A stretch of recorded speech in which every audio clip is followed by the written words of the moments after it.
orang kalau punya yang dulu itu nggak terjadi, mungkin belum tentu Pak saya bisa sekarang ini Pak. Jadi pengalaman-pengalaman pahit dalam kehidupan, masalah-masalah itulah yang membentuk sampai sekarang ini gitu.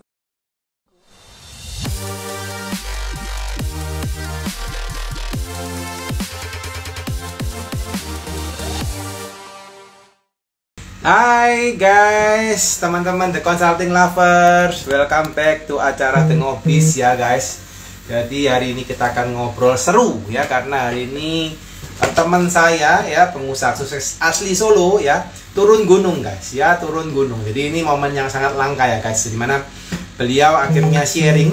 Beliau ini pengusaha tulen, tapi hari ini bener-bener mau sharing terhadap kita gitu kan.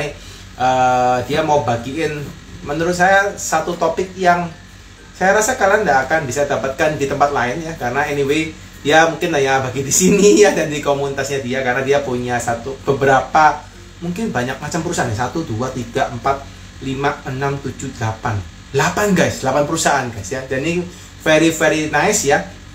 Ini yang mungkin nanti akan kalian dapatkan hari ini, topiknya soal mindset ya. Mindset memang itu yang pertama, tapi juga ada action guys. Di mindset and action yang dibutuhkan entrepreneurs ya, untuk turn around bisnis saat kritis ya. Jadi teman-teman, hari ini topik yang menurut saya cukup keren ya, bukan cukup lagi keren ya, karena bahasa turn around ini biasanya digunakan untuk perusahaan-perusahaan yang besar, tapi ini kita akan kemas dengan gaya yang cukup simple, karena kalau gila kan kita nggak bisa ngomong yang terlalu detail.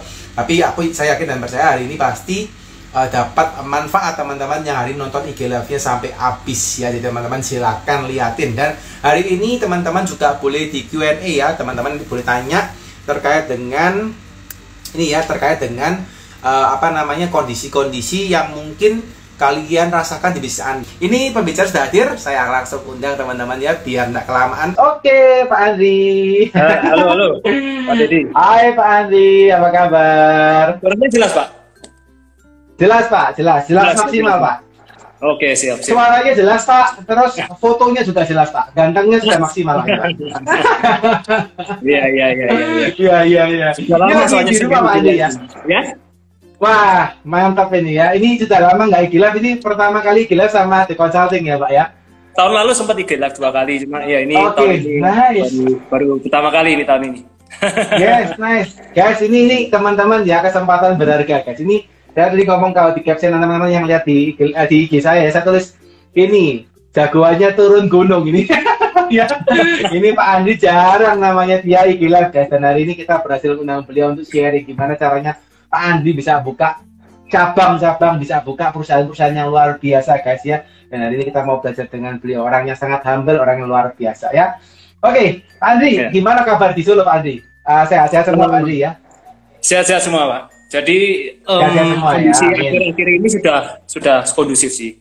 Kalau di Solo ini pas bulan Juli itulah, itu parah-parahnya Pak. Pas bulan Juli itu Juli kemarin ya Pak ya? Kondisinya, ya. Tapi kalau sekarang ini sudah sangat bagus sih. Kalau di Surabaya gimana Pak? Surabaya so far rasanya sekarang sudah mulai padat ya Pak. Jadi sudah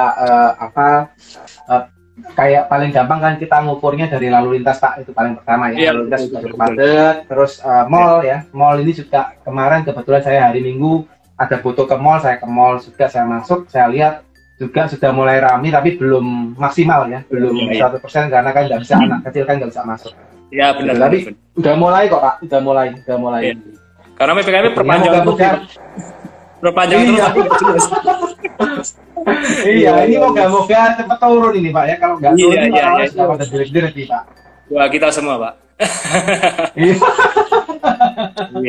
Tapi gimana bisnis Pak Dedi atau Bro Dedi nih? Panggilnya Pak Dedi atau Bro? Silakan. Pak Dedi panggil saya Bro, saya panggil Pak Dedi-nya Ko aja gitu ya, kalau gitu ya. Jangan gitu ya. Saya masih muda loh Pak. Itu ya, sama-sama muda.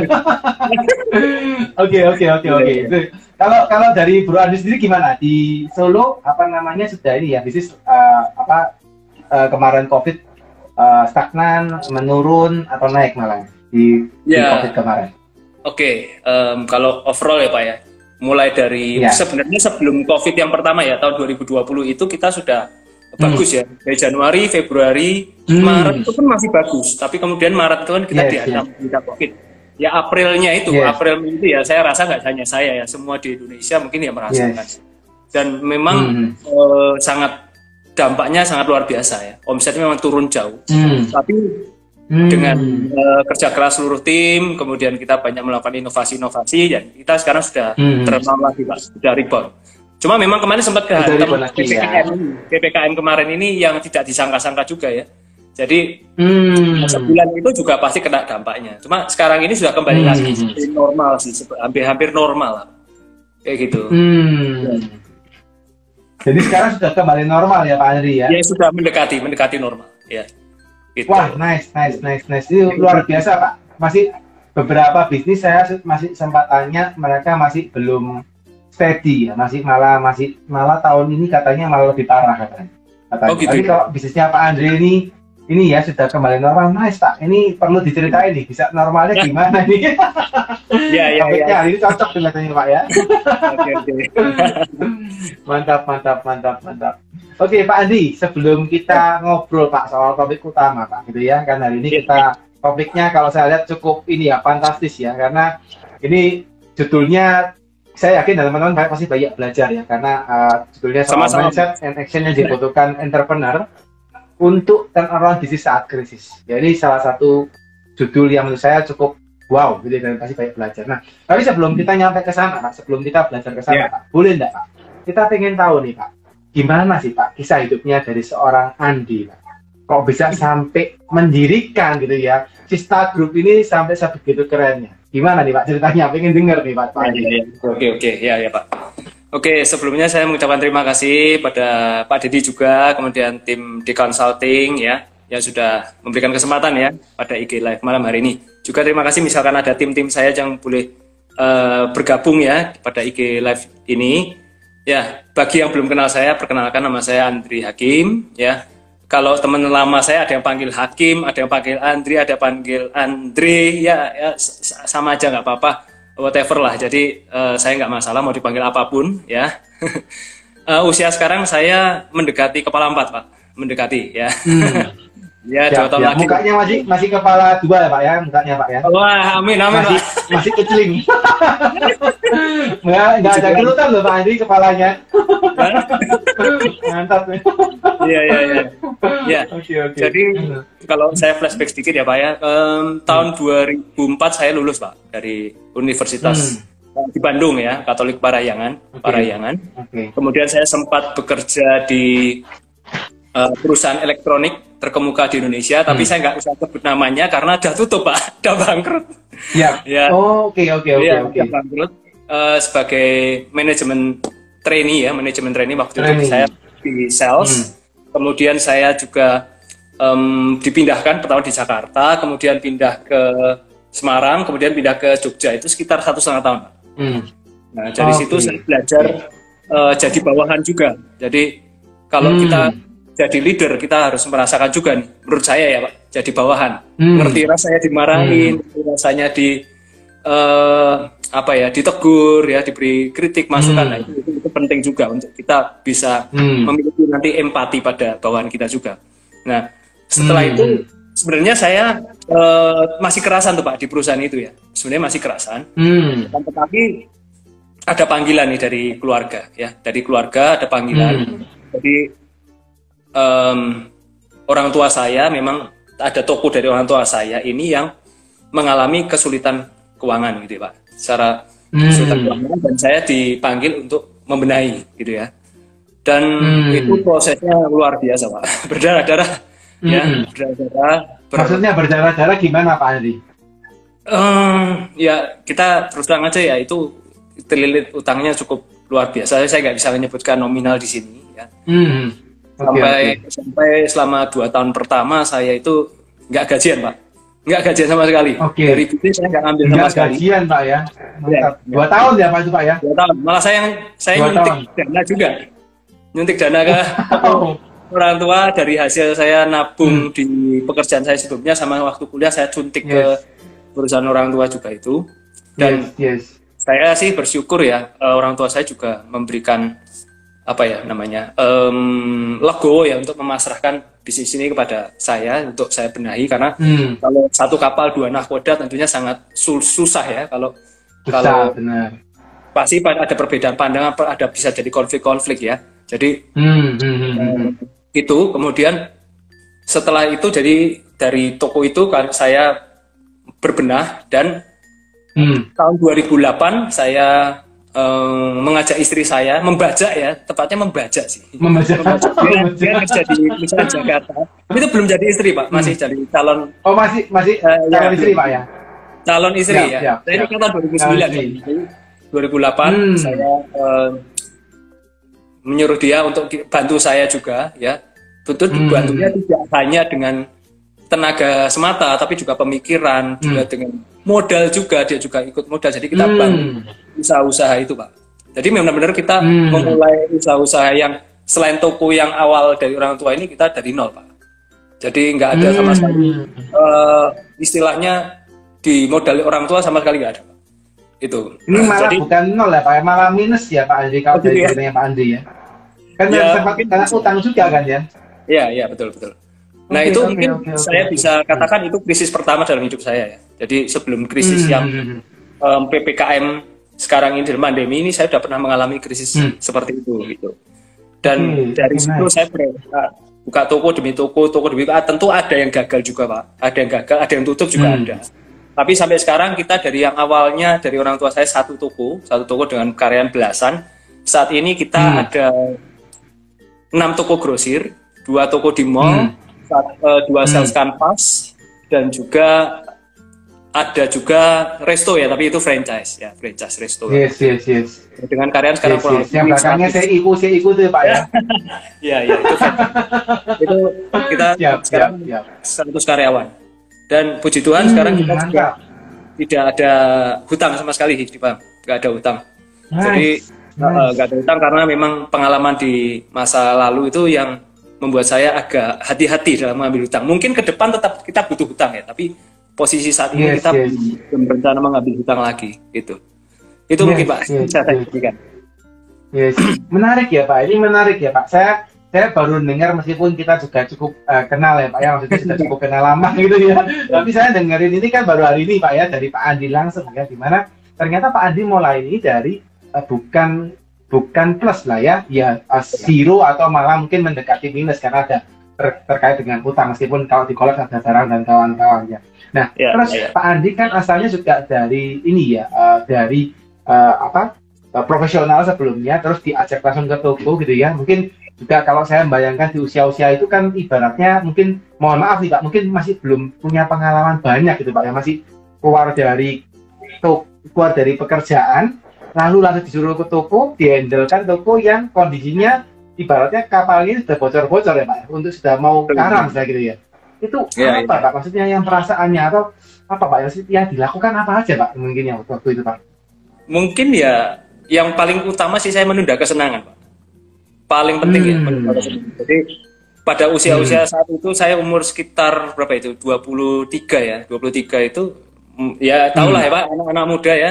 Teman-teman saya mungkin sudah bisa jalan-jalan luar negeri, sudah bisa naik mobil mewah dan macam-macam lah. Nah, tapi itu saya nggak bisa Pak, nggak bisa.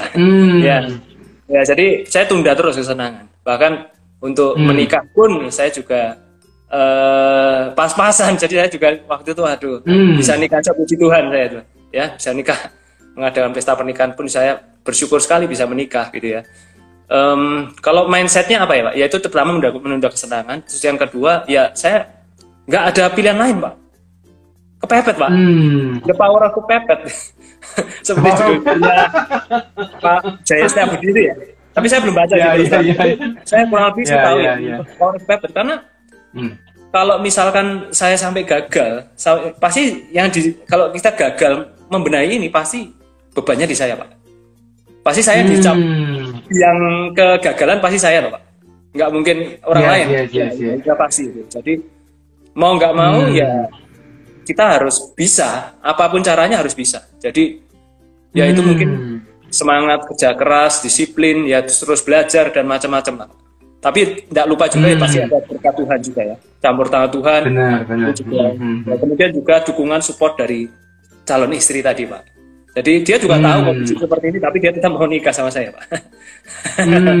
Yes. Ini yang luar biasa Pak ya. Ini superhero ini ya, wanita superhero ini, Wonder Woman ini. Iya, Wonder Woman Pak. Iya.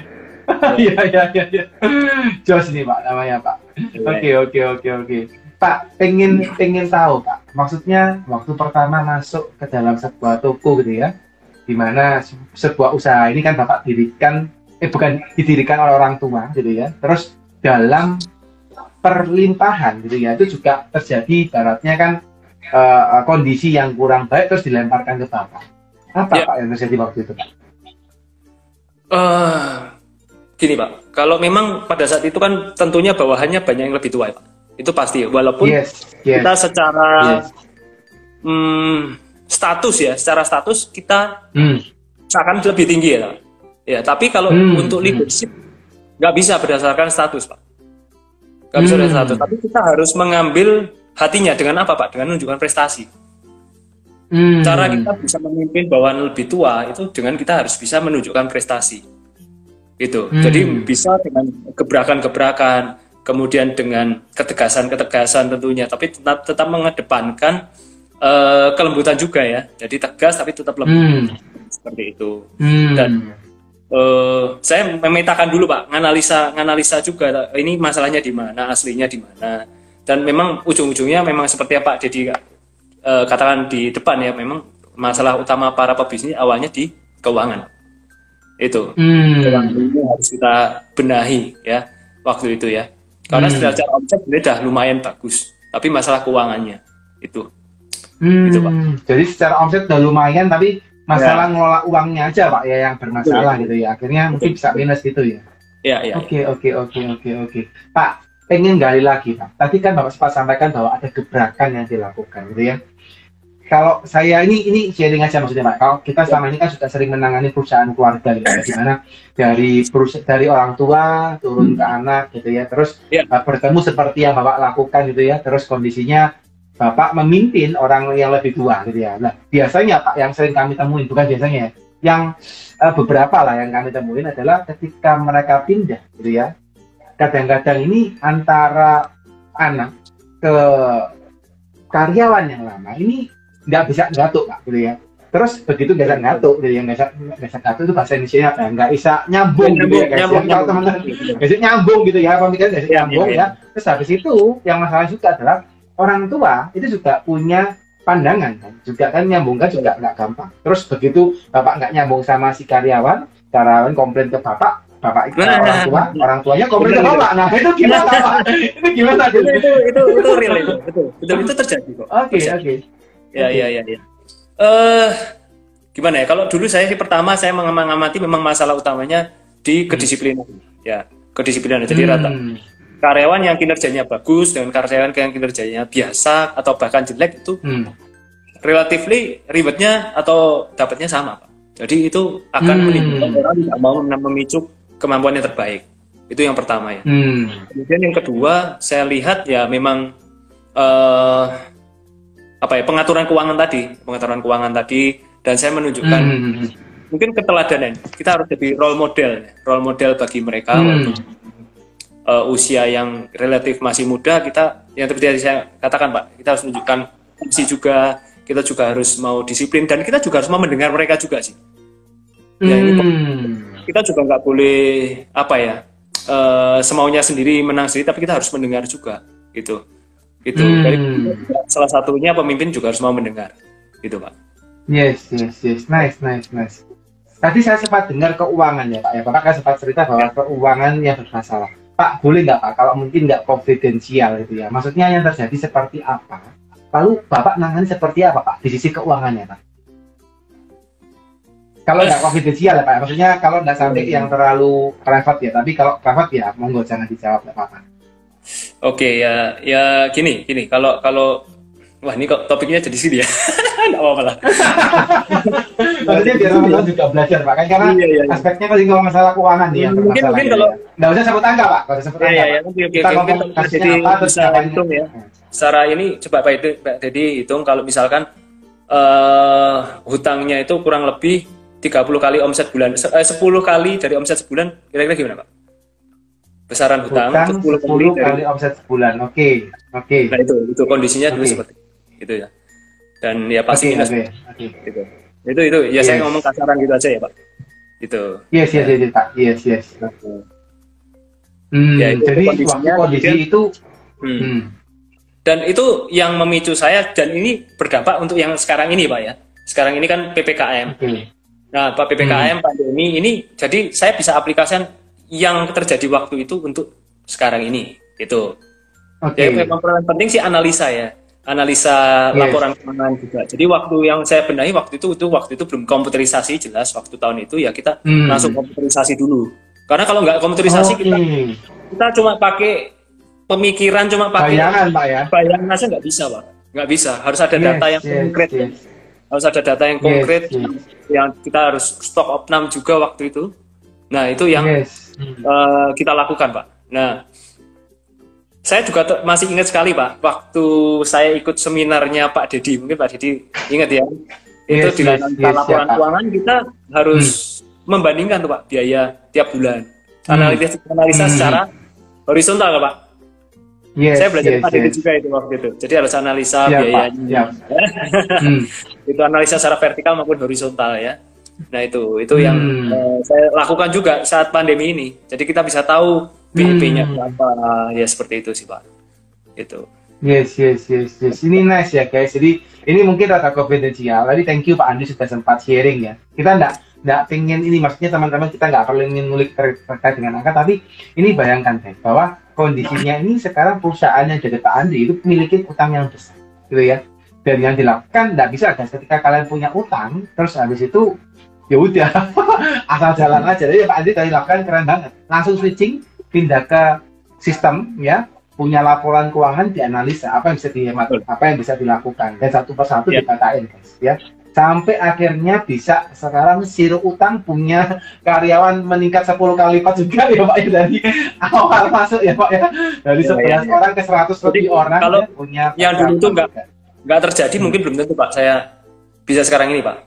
Jadi pengalaman pahit dalam kehidupan, masalah-masalah itulah yang membentuk sampai sekarang ini gitu. Jadi gitu Pak. Oke, nice. Jadi pengalaman pahitnya itu ya Pak ya. Oke. Pak, apakah kasus yang waktu pertama kali Bapak terima di awal, waktu pertama kali masuk sebagai penerus daripada orang tua, meskipun kondisinya juga enggak dikasih modal ibaratnya Pak ya, benar-benar mulai dari nol ibaratnya seperti itu. Nah, apakah hal itu menjadi salah satu faktor yang benar-benar jackpot awal untuk Pak Andi belajar Pak? Atau dalam perjalanan berarti kan 2008 kan istrinya masuk ya Bapak, kan kurang lebih 2006 ya, 2006an gitu kalau salah ya. 2006 mulai berarti kan kurang lebih saya berapa tadi, 15 tahun ya Pak ya, 15 tahun perjalanan ya. Nah 15 tahun perjalanan, apa ada kasus lain Pak selain tadi yang jackpot di awal Pak, istilahnya apa, opening awal sudah dapat jackpot, apakah ada jackpot lain Pak selain itu Pak untuk masalah-masalah yang dalam bisnisnya Pak? Ya yang ini Pak, yang pandemi ini. Jadi relatif dari pandemi ini, ya. Dari tahun 2006 itu kita sampai kita clear mungkin tahun 2012-an itu sudah nggak ada ya, udah lunas semua. Kemudian ya prosesnya dari tahun 2012 sampai 2020 itu sudah oke. Jadi kita memang terus berkembang secara organik ya Pak ya, berkembang secara organik ya. Kalau keuntungan kita putar lagi, ada keuntungan kita putar lagi. Jadi kemudian tahun 2020, nah itu. Jadi setiap tahun sebenarnya kita tumbuh terus. Dari tahun 2006 sampai 2020 itu sebenarnya growth terus Pak. Enggak, kalau enggak 10%, 15%, 20% setiap tahun pasti ada growth. Terus, tapi ya masalah tahun 2020 itu Pak. Gitu. Oke. Pak Andi, boleh nggak Pak dikasih cerita Pak? Tentunya kan tahun 2008 sama 2020 ini kan pasti kasusnya berbeda ya Pak ya. Satu yang pertama 2008 ini kan ibaratnya Bapak memang sudah melihat kasusnya dan Bapak terima gitu ya. 2020 kan Bapak nggak melihat kasusnya, tiba-tiba langsung bus langsung hilang gitu ya. Karena berita-berita kan juga ngomong, wah tenang, Indonesia negara tropis, tidak bisa kemasukan corona. Siap gitu ya, langsung push masuk, langsung bye-bye. Itu apa Pak? Maksudnya yang dilakukan waktu kemarin ini Pak? Kalau boleh di-sharing ke teman-teman. Oke. Maksudnya dari sejak awal ya Pak ya berarti ya? Yes, sejak awal corona. Yes. Oke. Ya memang pada awalnya pasti saya percaya sih semua juga shock Pak. Saya percaya. Waktu saya masih ingat betul kok. Pas bulan Maret, April itu langsung jalanan lengang sekali. Padahal itu nggak PPKM loh Pak. Nggak ada PPKM dari pemerintah sama sekali. Tapi jalanan lengang. Udah nggak ada yang keluar rumah, semua takut semua di dalam. Jadi itu parah-parahnya. Parah sekali. Tentunya waktu itu yang kita diselamatkan nggak ada utang bank Pak. Jadi relatif kita lebih stabil secara finansial. Nah, cuma memang untuk karyawan kita langsung bikin waktu itu kita sistemnya shift ya, oglang. Jadi sehari masuk, sehari masuk enggak. Tapi itu hanya jalan sekitar 2 bulan saja sih.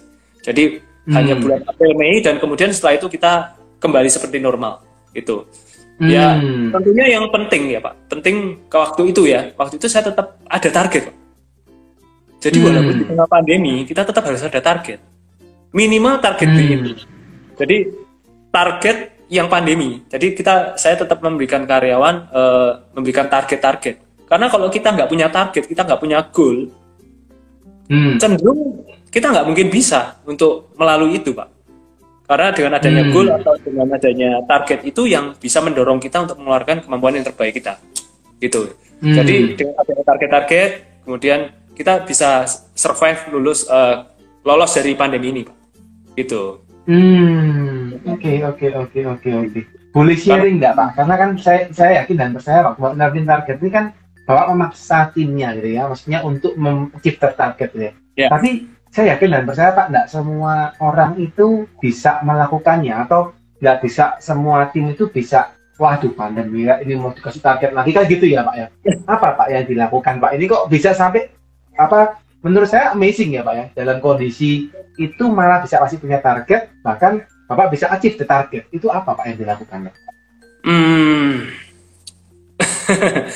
Ya, kalau saya sih selalu dalam leadership ya, dalam memimpin bawahan juga kita berusaha untuk menjaga komunikasi Pak. Menjaga komunikasi, kemudian kita juga selalu terbuka ya. Kemudian selalu kita open ya. Jadi sejak pandemi itu kita ada WA group khusus, jadi seluruh karyawan nyambung. Dulu sebelumnya nggak ada Pak. Kalau dulu saya dalam tanda petik agak eksklusif. Jadi dulu agak eksklusif, jadi yang bisa ngontak saya mungkin hanya manajer gitu ya. Saya ya. Tapi sejak pandemi ya kalau satu grup ya jadi bisa saling tukar informasi dengan cepat. Jadi ada yang mau kontak saya, oke, nggak masalah. Jadi saya open communication. Gitu. Nah, kemudian setelah itu saya terus cari peluang juga, Pak. Saya terus cari peluang dan saya selalu karena walaupun di tengah karyanya begitu banyak, toko begitu banyak, saya tetap menyempatkan setiap ada briefing, saya tetap hadir, Pak. Tiap briefing. Jadi saya tiap hari itu briefing giliran, Pak. Hari ini briefing di toko ini, besok briefing toko ini, besok briefing toko ini. Jadi divisi kita kan banyak-banyak. Kita muter terus. Jadi sedikit banyak saya tahu orang-orangnya seperti apa, tim kita seperti apa. Mereka juga tahu saya keluar dalam. Paling nggak mereka tahu lah saya seperti apa, istri saya seperti apa. Jadi itu. Jadi kita ada, nggak kayak bukannya ngomong nggak ada jarak, tetap ada jarak. Tapi maksudnya kita komunikasinya terbangun dengan baik gitu. Itu yang mungkin memudahkan saat kita memberikan target-target. Ya, saya selalu jelaskan target ini. Untuk demi keberlangsungan perusahaan dengan baik, gitu. Jadi bukan untuk memperkaya diri saya tentunya, bukan. Tapi bukan untuk saya jadi crazy rich atau apa, enggak. Saya ngomong gitu. Tapi bagaimana caranya untuk kita menyelamatkan perusahaan ini bersama-sama, gitu. Jadi bisa seperti itu, malah Pak Andi memotivasi timnya ya, supaya tetap mau berjuang. Karena kalau enggak gitu mungkin kondisinya malah bisa jadi beberapa kali malah dirumahkan karena kondisinya kalau sampai tidak bagus ya Pak ya. Iya. Tapi memang kita sudah menjamin tidak akan mengeluarkan karyawan satupun. Kita sudah jamin waktu itu. Wah, nice. Ya, kita bisa jamin. Tapi waktu kita itu malah nggak mengeluarkan sama sekali, Pak ya. Kecuali memang ada karyawan kontrak yang nggak bagus kinerjanya, memang ya ada yang kita dapat. Itu lain cerita. Tapi kita bukan mengeluarkan dalam konteks karena efisiensi. Itu kita nggak keluarkan. Nah, kita berusaha bagaimana kita menjaga. Karena kita tahu kalau mereka keluar cari kerjaan nggak gampang, Pak. Ya, dan kita sudah terima di sini, berarti kan kita percaya sama dia. Nah, bagaimana juga supaya dia juga bisa menjaga kepercayaan kita, dan bagaimana kita juga bisa memperlakukan dia dengan baik di perusahaan kita gitu, Pak. Nice. Ini satu insight yang baik ya, guys. Kalau saya belajar bahwa setiap orang sukses ya, setiap pengusaha sukses, dia pasti bisa menjadi pemimpin yang luar biasa ya, seperti Pak Andi ya. Kalau teman-teman dengerin tadi ya, pergi briefing guys, pindah-pindah pagi ya, hari A ke toko ini, pagi B ke toko yang ini, selalu pindah, dan itu selalu menyempatkan. Bahkan tidak ini ya, segan-segan di grup A dan kawan-kawan dilakukan untuk bisa koordinasi dengan tim. Ini keren guys ya. Jadi kalau teman-teman yang punya usaha mungkin baru 1-2 karyawan terus tidak pernah briefing, nah ini harus dipikirin ya. Pak Andi ratusan karyawan aja tiap hari briefing gitu. Ini juga perlu dipikirin ya. Nice. Pak Andi, ini pengen dengar lagi Pak Andi. Ini Pak Andi kan punya Sista Group ya Pak, kalau saya boleh sampaikan ya Pak, ya Sista Group ya. Dan saya lihat ini kan Sista ini bergeraknya di berbagai macam gitu ya Pak ya. Bidang gitu ya, meskipun ada dekat-dekatan. Ini gimana Pak ceritanya Pak, kok sampai bisa membuat grup yang menurut saya keren sih, karena banyak gitu ya macamnya gitu ya. Seperti apa nih Pak, boleh ceritakan sama teman-teman Pak? Sebenarnya dulu awalnya kita itu tidak ada rencana yang terlalu muluk-muluk tinggi-tinggi, itu sebenarnya enggak Pak. Awal utama kan memang kita tujuannya bagaimana caranya semua kewajiban hutang itu lunas, udah itu dulu ya awalnya ya. Dan itu clear, awalnya itu Pak ya. Itu clear, kemudian itu jalan seperti sendirinya Pak. Jadi seperti sendirinya terus gini. Tapi memang saya berpikir memang kita harus maju. Kenapa kalau harus maju Pak? Karena kita memang kalau kita nggak maju, tentu karyawan kita nggak maju Pak. Gimana kalau? Iya. Karena kita semua leader kita itu semua murni dari dalam. Jadi semua kepala toko, kepala accounting, finance, HRD itu semua tidak ada yang kita rekrut dari luar. Dari profesional nggak ada, itu semua benar-benar kita murni didik dari dalam. Nah, saya berpikir kalau misalnya kita nggak tambah toko, apa mereka bisa naik karir Pak? Nggak bisa. Mereka juga stuck aja di situ. Ya, makanya kita harus maju. Kenapa? Kalau kita maju, tentu untuk juga memfasilitasi mereka supaya mereka bisa ada jenjang karir, supaya mereka bisa promosi juga. Mereka juga nggak bosan kerja di kita juga, betul ya Pak? Nah, itu yang pertama. Terus yang kedua, saya juga melihat di toko, misalkan di toko A ya, di toko yang dulu misalnya Putri Bunga. Ini awalnya organik, jadi responnya pembeli sangat bagus ya berkat Tuhan juga ya. Pembeli sangat bagus. Kemudian sampai tokonya udah nggak muat. Tokonya nggak muat, jual barang dagang udah nggak muat. Oke, kemudian kita buka satu lagi.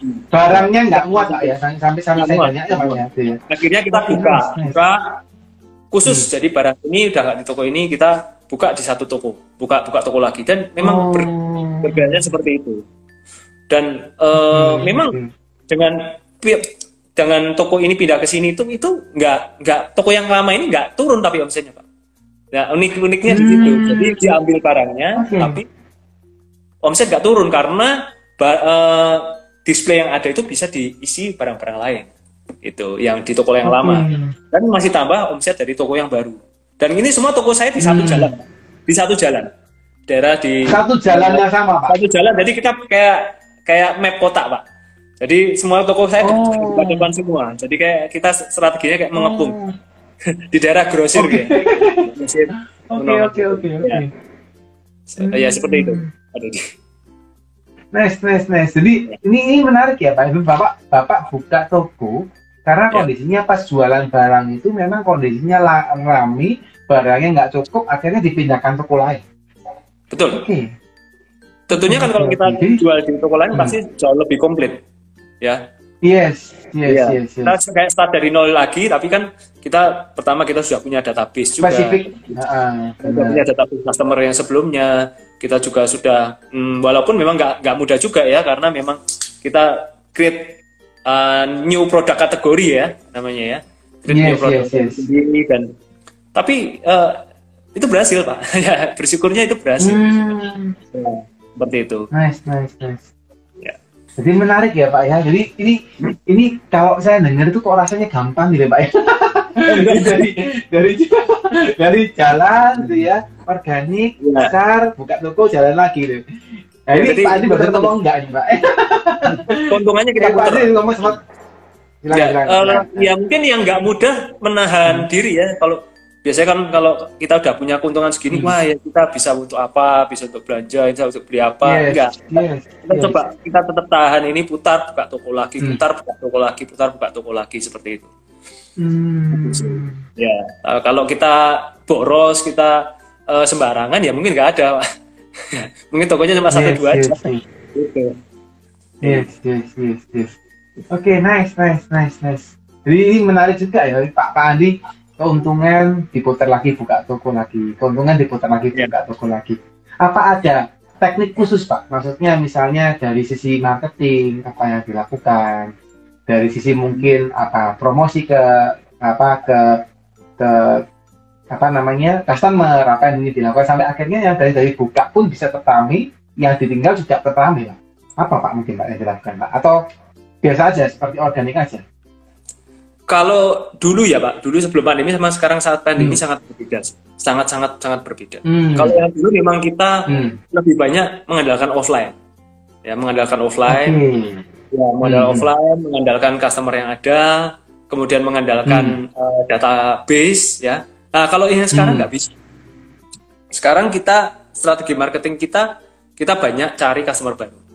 Ya banyak customer baru, baik kita yang cari di mungkin banyak ya, bisa dari Google, bisa dari Instagram, dari macam-macam lah. Kita bisa cari atau kita juga iklankan di mereka yang kontak kita ya, seperti itu. Jadi memang kita sekarang bentuk tim marketing untuk bisa baik di media sosial, baik kemudian di marketplace, kita main di sana. Kalau sekarang gitu nggak bisa, cara mainnya beda jauh sama yang dulu. Kalau sekarang memang harus beda Pak ya. Kalau dulu kita persentase omset dari yang offline mungkin dulu bisa 70-80% banding 20% yang online pada saat tahun 2019. Kalau sekarang berbanding terbalik. Iya. Mungkin offline-nya tinggal. Sekarang malah yang online-nya yang malah kencang ya. Iya. Oke. Memang kebanyakan mayoritas lewat WhatsApp. Ya. Masih lari-larinya ke WhatsApp. Gitu. Oke. Leads yang masuk maupun ya itu larinya WhatsApp kebanyakan. Oke. Pak ini pengen dalamin lagi Pak. Kalau Bapak sempat sampaikan bahwa 80% itu malah sekarang kan ke online ya tadi ya. 70% sudah mulai ke online. Berarti apa strategi buka toko baru ke depan malah menjadi salah satu alternatif Pak? Atau malah sekarang geber aja online-nya? Atau gimana? Maksudnya apakah saya punya strategi buka toko lagi atau gimana maksudnya Pak? Nah kan tadi Pak Andi kan cerita kan bahwa online-nya sudah 70-80% kan untuk online-nya kan ya. Nah berarti kan apa nanti kita membuka toko baru lagi misalnya gitu Pak Andi punya toko baru lagi menjadi solusi atau malah Pak Andi ke depannya malah ngedein online aja malah? Kalau untuk jangka pendek saya memang ini tidak rencana buka toko lagi di Solo. Tapi saya memang kita mau rencana invest di gudang Pak. Invest di gudang. Ya karena kita kan impor sendiri. Kita kan barang impor sendiri. Kita impor dari dan gudangnya sekarang sudah nggak memenuhi syarat lah. Jadi repot kalau kita mengandalkan gudang yang kemarin. Jadi kita harus invest gudang yang jelas lebih baru, jelas lebih besar, dan pasti menurut saya berdampak di omset karena putaran barangnya pasti lebih cepat dengan adanya gudang seperti ini. Itu yang mungkin strategi saya ke depan. Rencana buka cabang lagi ya ada Pak, tapi tunggu tanggal mainnya Pak. Tapi nggak bisa. Tapi ada. Wah ini saya harus ngulik-ngulik ini mau kemana nih Pak Ade ya? Sudah keluar dari sama Solo mau ke nasional nih. Amin. Mantap, mantap, mantap, mantap. Wah, menarik, menarik. Ya teman-teman. Jadi ini luar biasa loh teman-teman. Jadi perkembangan dalam 15 tahun ini cukup fantastik ya Pak Ade ya. Apalagi yang kalau teman-teman sempat tadi Pak Ade dengerin ya, sebelum pandemi larinya 70% offline ya, 30% yang online. Tapi yang sekarang kebalikan, kita 80% online, 30-20% yang offline. Wah ini keren kan? Ya, dan ini cepat bisa langsung di rebound ke sana ya. Yes, nice. Oke, nah Pak Andi, kalau misalnya Pak Andi, kita boleh rangkum Pak Andi ya, bahwa tadi kan Pak Andi tadi kan banyak hal yang dilakukan ya, yang dilakukan kan dari mulai tim, memimpin tim ini seperti apa, bagaimana bisa transform dari offline ke online gitu ya, terus bagaimana ngurusin keuangan gitu ya. Nah, kalau boleh kita rangkum ke teman-teman Pak gitu ya, apa sih Pak action yang mungkin harus dilakukan oleh teman-teman pengusaha, terutama yang sekarang ini, apalagi yang bisnisnya sekarang lagi belum terulang Pak, masih di bawah Pak, untung belum terulang balik Pak, ini apa Pak yang harus dilakukan mereka kira-kira? Oke, mungkin yang pertama kita harus punya goal dulu Pak, visinya kita mau bawa kemana dulu bisnis kita, itu paling penting. Karena itu yang menjadi fondasi, itu yang menjadi arah kita mau apa yang mau kita sasar kemana. Nah itu, jadi harus kita bikin ya minimal, kalau kita nggak punya goal big plan ke 10 tahun, minimal 1 tahun ke depan kita mau kemana sih gitu. Itu yang harus kita punya itu. Kemudian yang kedua, kita harus punya juga ingin berubah. Jadi kita nggak boleh terlena, kita udah seperti ini ya pasrah dengan keadaan, nggak bisa. Kita harus berubah. Karena seperti yang dikatakan Albert Einstein ya adalah orang gila Pak. Kalau kita melakukan hal yang sama berulang kali tapi pengen hasilnya beda, nggak bisa. Kalau kita pengen hasilnya beda, ya tentu kita harus melakukan tindakan yang berbeda. Makanya kita harus melakukan banyak perubahan. Ya, salah satu contoh perubahan yang kita lakukan di tim kita ya, kita sekarang ada sesi untuk baca buku bersama Pak. Ya itu contoh ya. Contoh itu menurut saya asik juga, baca buku bersama dan kita bisa saling sharing tentang buku tersebut. Nah, itu contoh. Jadi itu kemudian yang nggak kalah penting juga, kita harus disiplin. Ya, kebanyakan pengusaha lemah di kedisiplinan. Iya, karena kenapa? Nggak disiplin, karena nggak ada yang ngatur. Kecuali mungkin istrinya atau suaminya. Iya, ngatur. Ya kan masa karyawannya ngatur, kan ya nggak mungkin, ya kan? Yes. Jadi kalau dianya nggak kerasa nggak ada yang ngatur, biasanya cenderungnya nyantai-nyantai, tinggal suruh aja. Nah itu yang bahaya. Jadi harus disiplin. Ya karena kalau dengan disiplin ini kita jadi role model bagi anak buah kita. Gitu. Dan yang nggak kalah penting juga adalah kita harus selalu mau belajar. Harus mau belajar. Ini poin penting ya. Di saat pandemi ini, apalagi ini, kalau mau belajar paling gampang di saat pandemi ini. Dulu kan kita nggak kenal, ada Zoom, ya. Wah kalau sekarang isinya Zoom terus Pak. Ya ini yang gratisan juga banyak. Nggak yang bayar, yang gratisan IG Live juga banyak. Jadi nggak ada alasan kalau nggak mau belajar, apa alasannya? Mungkin kalau biaya tinggi, sekarang nggak ada biaya tinggi, cuma modal kuota aja. Ya baca buku, ya, berapa buku yang kita baca selama pandemi ini yang sudah kita selesaikan. Jadi kita harus mau belajar dari banyak hal. Belajar mungkin kalau nggak suka baca buku, bisa juga dengan teman-teman yang lebih berhasil, teman-teman yang lebih sukses ya. Bisa juga belajar dari kompetitor Pak. Lihat kompetitor kenapa bisa berhasil ya. Kita mungkin bisa terapkan prinsip ATM, amati, tiru, modifikasi. Ya, kita lihat cocokkan dengan bisnis kita bisa tiru apa, kita bisa modifikasi seperti apa. Ya seperti itu mungkin ya. Dan terus cari peluang baru, karena peluang di luar sana banyak. Indonesia itu kan besar sekali Pak. Ya jangan kita cuma mikirnya lingkungan kecil toh, cuma Jawa, cuma Pulau Jawa toh. Indonesia sangat luas. Terus kesempatan dengan online ini sebenarnya kita punya kesempatan yang sangat luas, gitu. Jadi kalau kita hanya terkotak, pikiran kita hanya terpaku hanya di dalam Pulau Jawa dan sekitarnya, kota kita apalagi, ya omset jelas gak akan tumbuh, gitu. Ya itu mungkin Pak. Kalau mindsetnya menurut saya itu. Yes.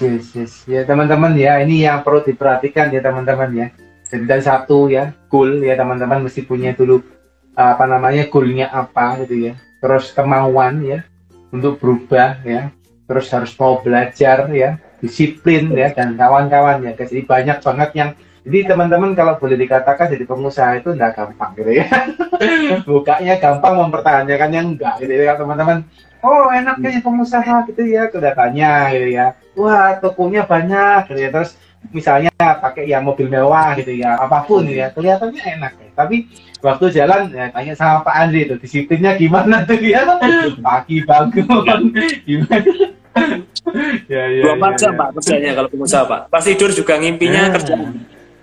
Gitu ya Pak Andri. Iya Pak, sama Pak. Pernah ngimpi Pak Andri. Pernah ngimpi Pak Andri. Iya. Kebawa terus Pak. Ada hal ya. Oke Pak, ada hal yang unik nggak Pak waktu mimpi Pak yang bisa di-sharing Pak? Nanti kalau ada. Ada seperti itu Pak. Yang gue pikir kalau soal. Saya dulu soalnya pernah Pak. Pernah mimpi soalnya ya. Waktu ngerjain apa terlalu kepikiran sampai ke Pak mimpi sampai pagi itu tidur malam sampai pagi gitu ya. Kayak nggak tidur gitu karena kemimpian pernah sampai seperti itu dulu. Terkait pekerjaan Pak? Terkait pekerjaan juga? Terkait pekerjaan Pak. Nah, iya. Karena waktu mikir gitu ya. Iya. Banyak yang harus dilakuin. Nice. Ya, ini menarik ya. Jadi memang kondisinya nggak mudah tapi ya karena kita sudah memilih jadi pengusaha gitu. Ada teman-teman yang jadi pengusaha juga sudah memilih ya mau nggak mau harus dilakuin gitu ya. Nah mungkin kita pengen belajar juga dari Pak Andi nih. Karena saya lihat Pak Andi ini orangnya juga very disiplin gitu ya terkait dengan hidupnya gitu ya, terkait dengan olahraganya gitu ya, terkait sehatnya gitu ya. Boleh nggak Pak? Mungkin di-share ke teman-teman kalau ini bukan konfidensial gitu Pak. Maksudnya apa sih Pak disiplin yang Pak Andi lakukan secara terus-menerus sampai membuat Pak Andi seperti sekarang? Oke, mungkin kalau saya bisa share habit atau kebiasaan yang saya lakukan selama bertahun-tahun bahkan mungkin berpuluh-puluh tahun ya, yang sejak saya lakukan sejak tahun 2006 sampai sekarang tanpa putus, adalah saya selalu mencatat agenda. Saya selalu punya agenda pribadi ya, macam seperti ini Pak. Ini kalau ini contoh ya Pak, contoh real ini tahun 2020 Pak. Ini agenda 2020. Ya, ini saya sekarang 2021 contoh. Ini agenda. Jadi, sejak tahun 2006 saya masih nyimpen filenya semua Pak. Jadi kalau kita mau melakukan suatu pekerjaan kita catat. Saya kadang seminggu ke depan, sebulan ke depan sudah saya catat dulu. Ini mau ngerjain apa, tanggal ini mau ngerjain apa, tanggal ini mau ngerjain apa, itu sudah kita rencanakan dulu sebelumnya. Jadi bagaimana kita milah prioritas-prioritas, mana yang penting, mana yang enggak, mana yang mendesak, mana yang kurang mendesak, bagaimana mengatur itu Pak. Jadi kalau enggak ya kita bisa stres dan banyak yang lupa pasti. Kalau sesuatu enggak ditulis lupa.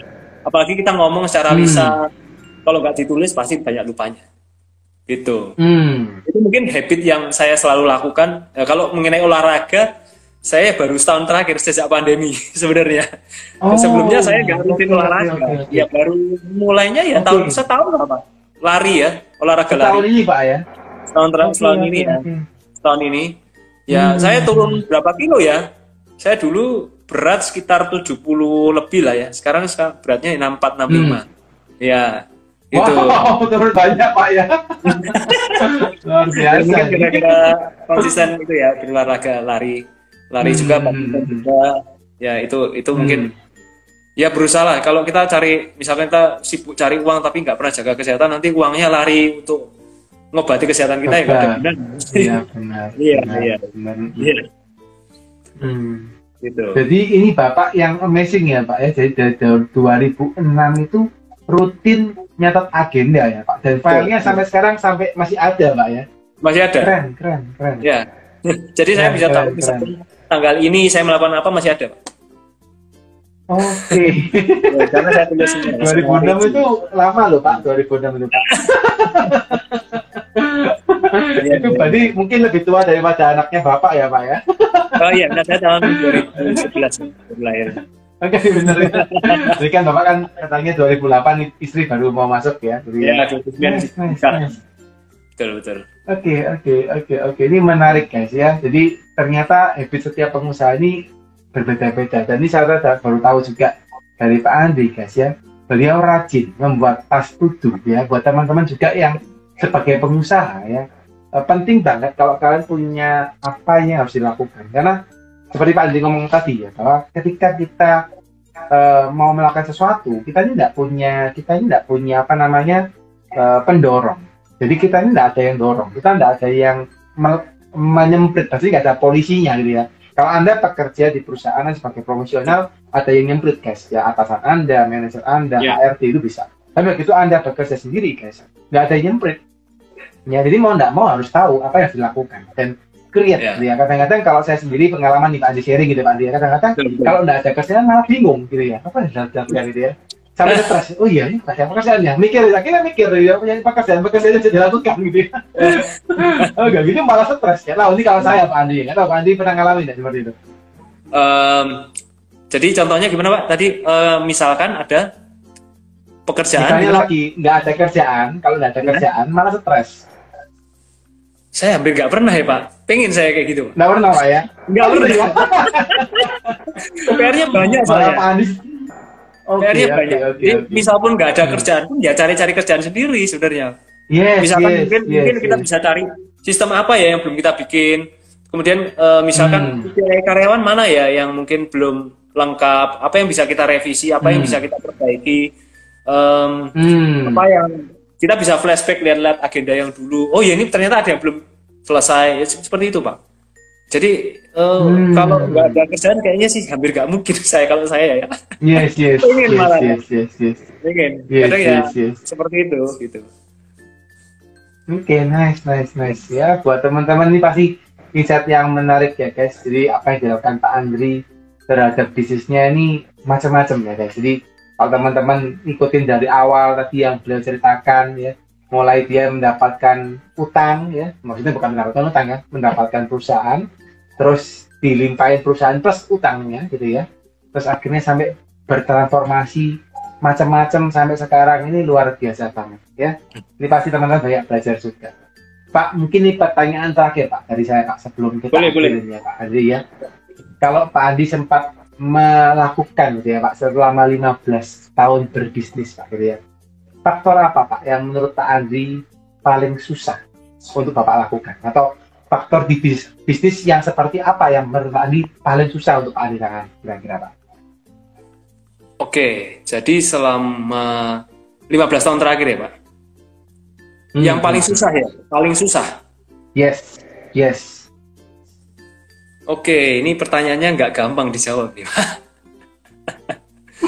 Iya. Susah banget, bukan berarti susah yang nggak bisa dilakukan Pak ya, tapi menurut Pak Adi ini menurut saya kapasitasnya cukup lumayan nih bagi saya gitu, karena kan saya yakin dan percaya setiap pembisnis kan pasti punya kelemahan ya Pak ya, maksudnya kita punya kelebihan dan kita punya kelemahan. Kita hobi marketing tapi finance-nya kurang seperti itu. Nah, dari Pak Adi sendiri apa Pak mungkin yang menurut Pak Adi ya kalau sulit, sekarang ini saya yang merasa ya bukan sulit ya, yang saya struggle sekarang yang memang saya masih project saya ke depan ini Pak, itu mencetak leader baru, mencetak leader baru gitu. Jadi kedepannya kan kita nggak mungkin lah ya kita seperti ini terus gitu ya, maksudnya kita kan tentu maju ya, pengen maju, dan bagaimana caranya menduplikasi pemimpin-pemimpin yang mungkin mirip-mirip saya gitu Pak. Itu. Nah, itu yang menurut saya PR yang nggak mudah karena manusia punya karakter yang berbeda-beda dan hati manusia siapa yang tahu katanya ya. Tapi saya memang berusaha ini yang memang yang paling saya pikirkan adalah bagaimana mencetak pemimpin-pemimpin baru gitu. Kalau ibarat di 5 level leadership ini di level yang keempat Pak. Ya, jadi bagaimana kita bisa membuka leader-leader baru, dan saya merasa masih belum terlalu berhasil sekali di sini ya. Itu yang menurut saya yang masih menjadi PR besar buat saya untuk mencetak leader-leader yang karena di lingkungan di sistem struktur organisasi kita masih kebanyakan memang levelnya supervisor. Belum ada yang levelnya sampai manajer. Gitu. Jadi walaupun sudah 100 karyawan, tapi itu masih banyak memang supervisor. Dan kita memang ke depan memang mencetak manajer baru. Dan tentu manajer itu lain dengan supervisor. Ya, manajer jelas berpikirnya lebih strategis, menganalisa data, dan bagaimana dia juga bisa berpikir jauh ke depan, konseptual. Nah, ini PR besar buat saya. Karena begini Pak, dulu saya punya pemikiran salah. Kalau dulu saya pemikirannya saya harus belajar semua hal. Itu. Dan saya berpikir kembali, kalau saya belajar semua hal sekarang ya Pak, mau butuh waktu berapa lama Pak? Nggak bisa Pak. Yes. Dulu saya ngikuti semua Pak. Semua training saya ikuti. Wah. Training TikTok, Instagram, training negotiation, training power public speaking, leadership, ya, sales, kemudian coaching, semua saya ikuti semua, gitu loh. Kemarin saya hitung aja pada waktu tahun lalu pandemi itu saya ikut workshop, nggak tahu ya, saya hitung mungkin udah 70-80 kali mungkin ya dalam setahun. Wah. Kalau banyak ya, makanya tapi 1 minggu bisa 2 kali Pak ya workshop ya. Iya. Webinar dan macam-macam gitu ya, baik yang berbayar maupun yang berbayar. Sampai sekarang pun saya masih rutin ya, tapi sekarang saya mulai berpikir, kalau begini terus nggak bisa. Nggak boleh kalau saya tergantung saya nggak boleh. Jadi seharusnya yang saya lemah itu mesti dilengkapi oleh tim saya. Yes. Gitu. Jadi tim saya harus kuat di bidang itu, saya nggak perlu kuat di bidang itu, gitu loh. Kalau saya berpikirnya ini saya harus belajar semua hal, habis waktunya. Mungkin bisa, tapi lama sekali ya. Dan organisasi nggak bisa maju. Ya itu. Jadi saya bagaimana mencetak leader-leader baru yang mereka juga mempunyai keinginan belajar yang tinggi. Ya seperti saya. Gitu. Itu yang mungkin PR besar ke depan saya sih Pak. Itu. Oke. Jadi ini salah satu hal yang lagi Pak Andi juga concerning ya Pak ya, terkait dengan ini ya. Karena memang kalau misalnya nggak ada leader yang memang bisa satu level di Pak Andi langsung, memang akhirnya mungkin kesulitan Pak untuk membantu berpikir gitu ya Pak Andi ya. Betul. Kalau kita semua yang harus berpikir, nggak bisa maju perusahaan. Apalagi sudah 100 orang Pak, udah cukup pusing juga itu. Itu masalahnya kan juga banyak ya Kak, 100 orang ya. Menarik. Oke, thank you Pak Andi, ini insight-nya luar biasa ya. Pasti teman-teman juga belajar banyak ya guys. Jadi ini di levelnya Pak Andi pun ya. Jadi kalau teman-teman punya bisnis, tetap bagaimana kita juga bisa membangun manusia di dalamnya gitu ya. Dan bangun sistemnya bagus, bangun keuangannya bagus, marketingnya bagus, cabangnya sudah bagus. Sekarang apalagi dibangun ya manusianya dibangun. Gitu. Kalau enggak bisa jadi Superman ya Pak Andri ya. Harus punya super team, seperti itu. Betul. Setuju Pak. Nice. Thank you so much Pak Andri buat insight-nya Pak Andri. Terima kasih. Terakhir Pak Andri. Ya, oke. Kata penutup Pak Andri. Kata penutup belum kita akhirin Pak. Dari Pak Andri nih, buat teman-teman semangat apa nih Pak yang bisa ditularkan nih Pak dari Pak Andri untuk teman-teman yang berjuang sekarang. Boleh, Pak. Mungkin ada 2 hal ya Pak ya. 2 hal yang saya ingin share juga. Yang pertama, dengan adanya pandemi ini, dengan adanya PPKM ini, kita harus menyadari bahwa kita ini sebetulnya sebagai manusia itu rapuh Pak. Kalau Tuhan mau ambil kita sewaktu-waktu itu gampang sekali. Ya, kemarin kita sempat kerasa banget Pak. Kita kayaknya deket banget nih, banyak yang dengar meninggal, sakit meninggal. Teman-teman semua Pak ya. Iya, sangat. Jadi kita tahu kita ini sebenarnya waktu kita ini nggak lama juga, nggak banyak juga. Jadi pelajaran yang bisa dipetik apa? Kalau kita masih diberikan waktu, kita masih dipercaya sama Tuhan untuk hidup, ya kita harus lakukan sebaik-baiknya. Jangan lakukan setengah-tengah. Lakukan yang terbaik yang kita bisa. Ya, jadi nggak boleh kita pokoknya hidup ya cuma asal hidup aja, mengalir aja, nggak boleh. Kita harus hidup punya tujuan, kita lakukan terbaik. Dan yang kedua Pak, ini saya ngambil dari kata-kata dari Brian Tracy ya. Brian Tracy seorang penulis bestseller, yaitu the true test of leadership is how well is function in the crisis, gitu ya. Jadi ujian sejati dari kepemimpinan adalah bagaimana sebaiknya dia berfungsi saat krisis, ya. Seperti halnya laut yang tenang tidak mungkin menghasilkan pelaut yang handal. Jadi sama ini Pak. Ini dua kata-kata ini sangat bagus. Jadi saat di krisis inilah saatnya membentuk kepemimpinan di dalam diri kita. Leadership itu dibentuk saat krisis. Itu Pak. Nice. Mantap Pak. Mungkin itu Pak. Jempol 4 Pak buat Bapak Pak. Tapi kakinya nggak kelihatan Pak ya. Jempolnya 4 ya. Buat teman-teman yang merasa terberkati guys dengan sharingnya Pak Andi, yuk dikasih jempol ya. Dikasih like, dikasih hati ya. Karena hari ini saya yakin dan percaya teman-teman pasti merasa terberkati ya buat teman-teman apa mendengarkan 1 jam ini guys. Ini kalau kalian bisa rangkumin 15 tahunnya Pak Andri ya ini ceritanya gitu ya. Tapi apa semangatnya ini yang harus tertular terus 15 tahun guys ya, karena tidak mungkin kalian jadi pengusaha kalau ingin instan ya. Tidak ada pengusaha yang instan ya. Yang pengusaha yang tulen ya seperti yang Anda lihat di layar kaca Anda yang memakai baju merah Pak Andri ini ya, tulen ya, benar-benar merasakan ya naik turunnya itu yang benar-benar dilakukan ya. So thank you so much Pak Andi ya, thank you so much ya, thank you so much juga buat teman-teman yang nonton hari ini ya, semoga terberkati ya. Untuk Pak Andi dan Sista Company saya juga doakan ya, semoga tambah tahun tambah jaya Pak ya, tambah tahun tambah lancar ya. Nanti nggak buka cabang tapi online-nya luar biasa Pak, meningkat 2 kali 3 kali lipat bahkan 10 kali lipat gitu Pak ya. Amin, amin, amin. Saya juga doakan di consulting tambah hebat, tambah luar biasa, tambah menginspirasi. Sama-sama Pak Andi, sama-sama Pak Andi. Iya, iya. Salam buat keluarga ya Pak Andi ya, salam juga buat teman-teman Sista Pak Andi ya. Iya, iya, oke. Thank you Pak Andi. Thank you. Jadi terima kasih teman-teman semua. Thank you, terima kasih Pak. Terima kasih.